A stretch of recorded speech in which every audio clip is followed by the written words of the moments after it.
ये आकाशवाणी रायपुर है। प्रादेशिक समाचार बुलेटिन के साथ मैं शशिकांत यादव।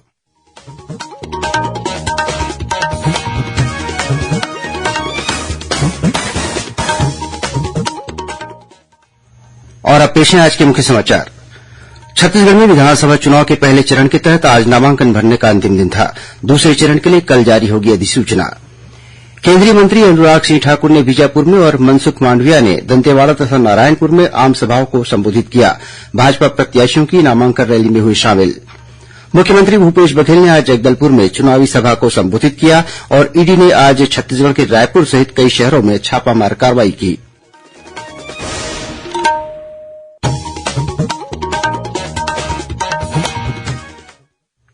अब समाचार विस्तार से। छत्तीसगढ़ में पहले चरण के तहत 20 सीटों पर होने वाले विधानसभा चुनाव के लिए नामांकन भरने का आज अंतिम दिन था। कल तक 127 अभ्यर्थियों ने 201 नामांकन पत्र दाखिल किए थे। नामांकन पत्रों की जांच कल 21 अक्टूबर को की जाएगी। प्रत्याशी 23 अक्टूबर तक अपना नाम वापस ले सकेंगे। प्रथम चरण के लिए 7 नवंबर को मतदान होगा। वहीं मतगणना के बाद परिणाम की घोषणा 3 दिसंबर को की जाएगी।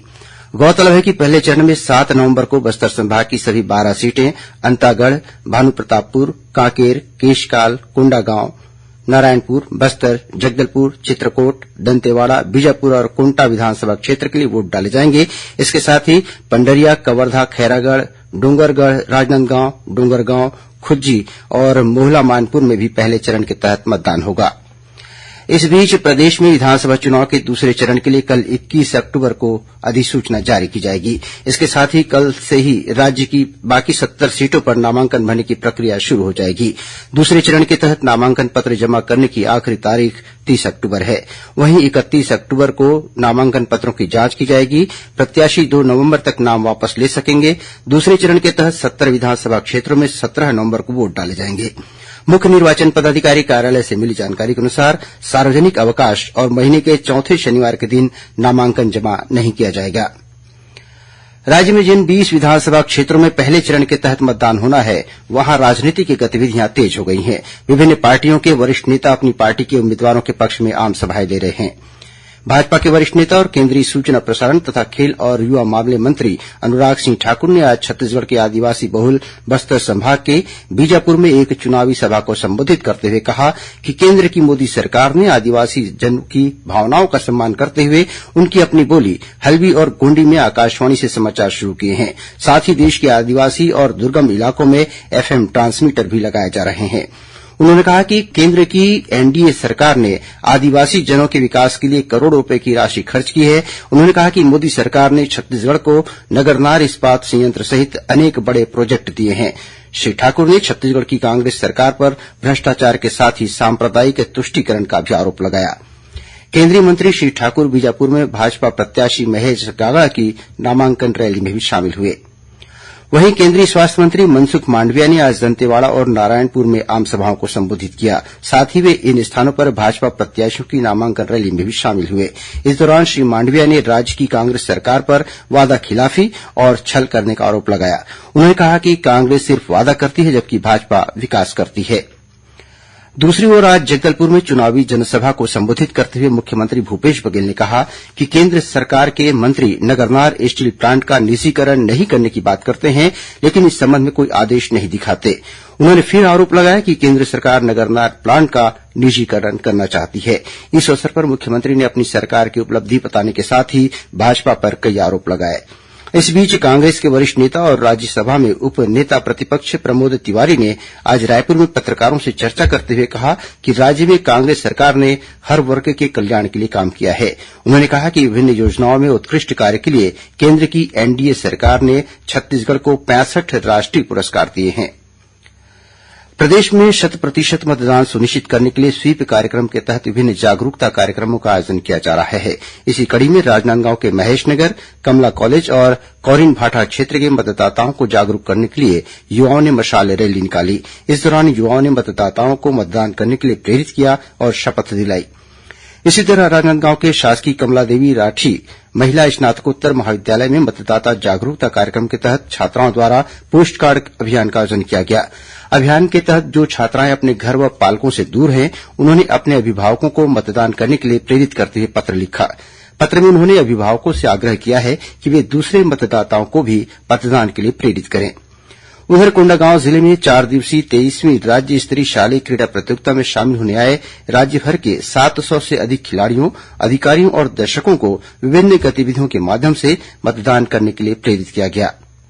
विधानसभा चुनाव को देखते हुए आकाशवाणी समाचार रायपुर की ओर से प्रदेश के सभी विधानसभा क्षेत्रों के बारे में विस्तार से जानकारी देने के लिए एक श्रृंखला चलाई जा रही है। इसी कड़ी में पेश है राजनांदगांव विधानसभा क्षेत्र के बारे में हमारे संवाददाता की एक रिपोर्ट।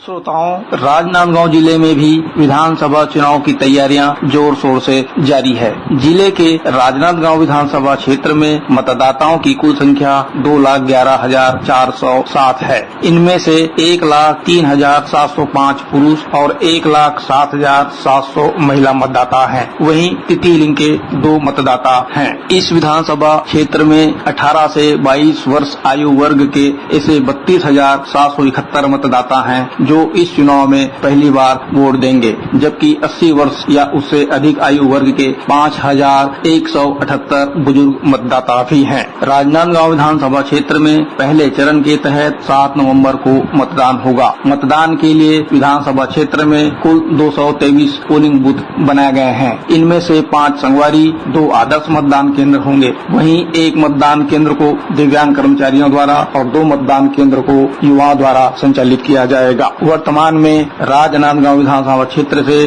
भाजपा के डॉक्टर रमन सिंह विधायक हैं। पिछले चुनाव में उन्होंने कांग्रेस की अपने निकटतम प्रतिद्वंदी श्रीमती करुणा शुक्ला को 16,933 मतों से हराकर विजय हासिल की थी। आकाशवाणी समाचार के लिए राजनांदगांव से मैं मिथिलेश देवांगन। अब सुनिए बालोद जिले के संजारी बालोद विधानसभा क्षेत्र पर केंद्रित हमारे संवाददाता की एक रिपोर्ट। श्रोताओं, बालोद जिले में भी विधानसभा चुनाव की तैयारियां जोर शोर से जारी है। जिले के संजारी बालोद विधानसभा क्षेत्र में मतदाताओं की कुल संख्या 2,23,803 है। इनमें से 1,09,569 पुरुष और 1,14,233 महिला मतदाता हैं। वहीं तृतीय लिंग 1 मतदाता है। इस विधानसभा क्षेत्र में 18 से 22 वर्ष आयु वर्ग के ऐसे 9,157 मतदाता हैं जो इस चुनाव में पहली बार वोट देंगे, जबकि 80 वर्ष या उससे अधिक आयु के 1,634 बुजुर्ग मतदाता हैं। संजारी बालोद विधानसभा क्षेत्र में द्वितीय चरण के तहत 17 नवंबर को मतदान होगा। मतदान के लिए विधानसभा क्षेत्र में 258 पोलिंग बूथ बनाए गए हैं। इनमें से 10 संगवारी और 5 आदर्श मतदान केंद्र होंगे। वहीं 1 मतदान केंद्रों को दिव्यांग कर्मचारियों द्वारा और 1 मतदान केंद्रों को युवाओं द्वारा संचालित किया जाएगा। वर्तमान में संजारी बालोद विधानसभा क्षेत्र से कांग्रेस पार्टी के संगीता सिन्हा विधायक हैं। पिछले चुनाव में उन्होंने भारतीय जनता पार्टी के अपने निकटतम प्रतिद्वंदी पवन साहू को 27,488 मतों से हराकर विजय हासिल की थी। आकाशवाणी समाचार के लिए बालोद जिले से मैं जयप्रकाश सिन्हा। प्रवर्तन निदेशालय ईडी की टीम ने आज छत्तीसगढ़ के रायपुर, दुर्ग, कुर्ब और राजनांदगांव में छापामार कार्रवाई की। ईडी ने रायपुर जिले के तिल्दा स्थित 2 राइस मिलों में छापा मारा। वहीं रायपुर में नागरिक आपूर्ति निगम और मार्कफेड के पूर्व प्रबंध निदेशक मनोज सोनी के घर भी दबिश दी। इसी तरह छत्तीसगढ़ राइस मिलर्स एसोसिएशन के अध्यक्ष कैलाश रुंगटा और कमल अग्रवाल के दुर्ग स्थित ठिकानों पर भी छापामार कार्रवाई की गई। इसके अलावा राजनांदगांव के जंगलपुर स्थित अन्नपूर्णा राइस मिल संचालक आशीष खंडेलवाल के यहां भी छापा मारा गया। वहीं कोरबा में राइस मिल एसोसिएशन के पूर्व अध्यक्ष और भाजपा के जिला कोषाध्यक्ष गोपाल मोदी के ठिकानों पर भी ईडी ने दबिश दी। खैरागढ़ छुई खदान गंडई जिला के टाटीधार जंगल में सुरक्षा बलों ने माओवादी द्वारा डंप की गई सामग्री बरामद की है। मिली जानकारी के अनुसार पुलिस ने जिले के हाथीझोला, समुंदपानी और संजारी टाटीधार जंगल में तलाशी अभियान चलाया। इस दौरान माओवादियों द्वारा छिपाकर रखे गए विस्फोटक के साथ ही डंप किए गए अन्य सामान को भी बरामद किया गया। इनमें बारूद, सीडी, स्विच, पॉलीथीन कवर, सुतली सहित अन्य सामग्री और बड़ी मात्रा में दवाइयां शामिल हैं। छत्तीसगढ़ माध्यमिक शिक्षा मंडल ने डीएलएड प्रथम और द्वितीय वर्ष के पूरक तथा अवसर परीक्षा के लिए समय सारणी जारी कर दी है। इसके अनुसार डीएलएड प्रथम वर्ष की परीक्षा 9 से 19 दिसंबर तक ली जाएगी। वहीं द्वितीय वर्ष की परीक्षा 9 से 15 दिसंबर तक आयोजित की जाएगी। और अब कुछ अन्य खबरें संक्षेप में।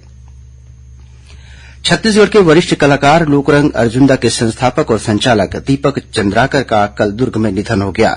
उनका अंतिम संस्कार आज अर्जुंदा में किया गया। प्रदेश में होने वाले विधानसभा चुनाव के लिए जनता कांग्रेस छत्तीसगढ़ ने आज अपने 16 प्रत्याशियों की पहली सूची जारी कर दी है। इलाहाबाद से दुर्ग आ रही बस आज रतनपुर के पास दुर्घटनाग्रस्त हो गई। इसमें 2 यात्रियों की मौत हो गई, जबकि 20 से अधिक यात्री घायल हो गए हैं। और सक्री जिले के हसौद थाना अंतर्गत ग्राम मल्दा के पास आज सुबह एक ट्रक ने 4 पहिया वाहन को टक्कर मार दी। इस दुर्घटना में एक महिला की मौत हो गई, वहीं कुछ अन्य लोग घायल बताए जा रहे हैं, जिन्हें हसौद अस्पताल में भर्ती कराया गया है। अंत में मुख्य समाचार एक बार फिर। छत्तीसगढ़ में विधानसभा चुनाव के पहले चरण के तहत आज नामांकन भरने का अंतिम दिन था। दूसरे चरण के लिए कल जारी होगी अधिसूचना। केंद्रीय मंत्री अनुराग सिंह ठाकुर ने बीजापुर में और मनसुख मांडविया ने दंतेवाड़ा तथा नारायणपुर में आम सभाओं को संबोधित किया। भाजपा प्रत्याशियों की नामांकन रैली में हुए शामिल। मुख्यमंत्री भूपेश बघेल ने आज जगदलपुर में चुनावी सभा को संबोधित किया और ईडी ने आज छत्तीसगढ़ के रायपुर सहित कई शहरों में छापामार कार्रवाई की। इसी के साथ प्रादेशिक समाचार बुलेटिन समाप्त हुआ। नमस्कार।